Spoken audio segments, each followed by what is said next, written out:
లింగాల్లో మాడితోటలో దాడి జరిగితే భానుగారి కుటుంబం కారులు తీసుకెళ్లి దీన్ని హాస్పిటల్లో ఉంచి చూపించి ట్రీట్మెంట్ ఇచ్చిన కుటుంబం భానుగారి కుటుంబం. ఇటువంటి విషయంలో బ్లాక్మెయిల్ విషయాల్లో మానుకో విజయ్ కుమార్ ఇక నుంచి అయినా మంచి బుద్ధి తెచ్చుకొని మంచిగా ఉండాలని కోరుకుంటున్నావు. నీ వెనకాల నుండి ఎవరు నడిపిస్తున్నారు మా అందరికీ తెలుసు, పార్టీకి తెలుసు. నువ్వు కూడా ఇక నుంచి భానుగారు చేసిన సహాయాన్ని గుర్తుపెట్టుకొని కృతజ్ఞత ఉండాలని కోరుకుంటూ ఇటువంటి విషయాలను ఖండించడం తీవ్రంగా. నువ్వు వచ్చిన రాకపోయినా కౌంటింగ్ ఆగదు. జగ్గపేట నియోజకవర్గంలో గెలిచేది ఉదయ భాను గారు, మినిస్టర్ అయ్యేది భాను గారు, సీఎం అయ్యేది జగన్ గారు. ఇక నుంచైనా ఇటువంటి రాజకీయాలు మానేసుకొని బ్లాక్మెయిల్ రాజకీయాలు మానేసుకొని మంచిగా మంచి మనసుతో ఉంటామని అందరితో.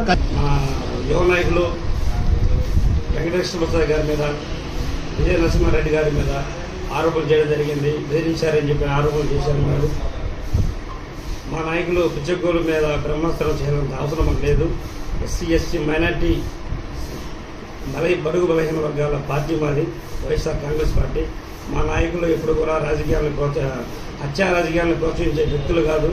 ఎదుటి వారికి సహాయం చేయాలి అన్న మనసున్న గుణం ఉన్న నాయకులు. జరిగిన ఎలక్షన్లో కూడా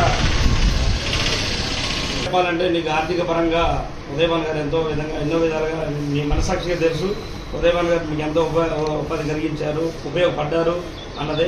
అదే కాకుండా సెంట్రల్లో ఉన్నటువంటి వైన్ షాప్ దగ్గర కౌంటర్ కూడా మీకు ఇప్పించారు. మనందరి లోకల్లో 2019లో ఓటు వేసే క్రమంలో కూడా ఎక్కడ మీరు కనిపించలేదు. మరలా 2024 ఎలక్షన్ వచ్చి జరిగి మరలా అదే ఆయన దగ్గర ఉపాధి పొంది, ఆయన దగ్గర ఆర్థిక సాయం పొంది, మరి అదే ఆయన గారి మీద శాసనసభ్యుల గారి మీద వ్యతిరేకతతో మళ్ళీ కుటుంబం మీద